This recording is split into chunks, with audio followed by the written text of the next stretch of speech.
Ryan Burnett defeats Zhanat Zhakiyanov on a 12-round unanimous decision to become the unified IBF and WBA World Bantamweight Champion. This was a very spirited contest from the opening bell, but a very scrappy contest, extremely scrappy. There was a hell of a lot of scrappy inside work, a lot of holding, head clashes. Again, right from the opening bell, and both guys were fighting at a frenetic pace. They almost felt like there was a clinch once every 2-3 seconds at times. It was that bad. But unlike the Maris Breedis Mike Perez fight a couple of weeks back, the clinching in this fight was almost equally initiated by both fighters. And on top of that, both guys were actually trying to work in the clinches. There were a lot of times when they had an arm free and they were both trying to work. They weren't doing like Maris Breedis the other week where he was just holding and wasn't even attempting to work. That's what illegal clinching is. I bring that up to give you a demonstration here of what legal clinching looks like. Most of the clinching that took place, or a hell of a lot of it, in this fight between Burnett and Zhakiyanov was legal clinching, because both guys were trying to work and throw punches in the clinch. They weren't just holding and not doing anything and just shutting their opponent's offense down. So that is legal clinching. It's permitted. It's very ugly. It's not nice to watch, but it is legal.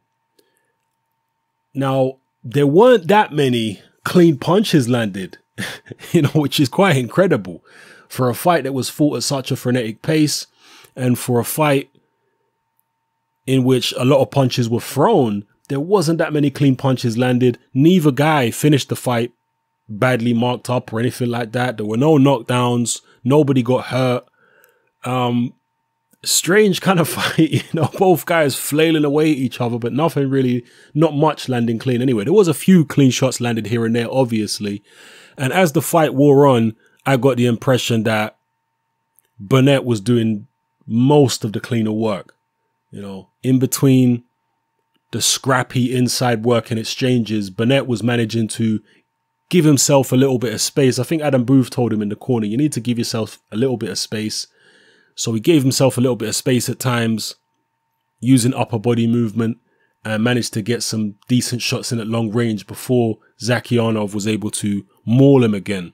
Zhakiyanov is a Ricky Hatton fighter, and he has a lot of Ricky Hatton in him, because this fight really did resemble a typical Ricky Hatton fight in that it was very scrappy. I mean, you remember Ricky Hatton when he fought Costa Tszyu, that was a similar kind of fight to this, in the sense that it was very scrappy. So yeah, Zhakiyanov definitely got a lot of Ricky Hatton in him. In terms of the result of the fight, I can't argue with the result. The scores to me were very wide. One of them was 118-110. The other one was 119-109. The third judge had it 116-112, which to me is the most plausible one. The other two were way too wide as far as I'm concerned.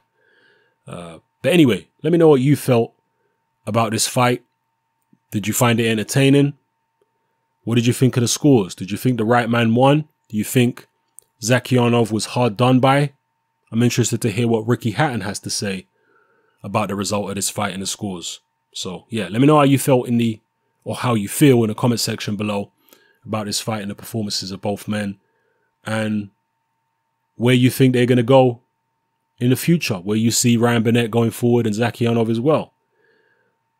A rematch, I hope it's not in the contract, because the first fight for me wasn't very entertaining. I know it was hard fought, but it was very, very scrappy. And that's just not the kind of fight I find entertaining. I like a clean fight, a fight with a lot of big punches landing. This was not that. So yeah, anyway, let me know how you feel, people. It's happening. I'm out.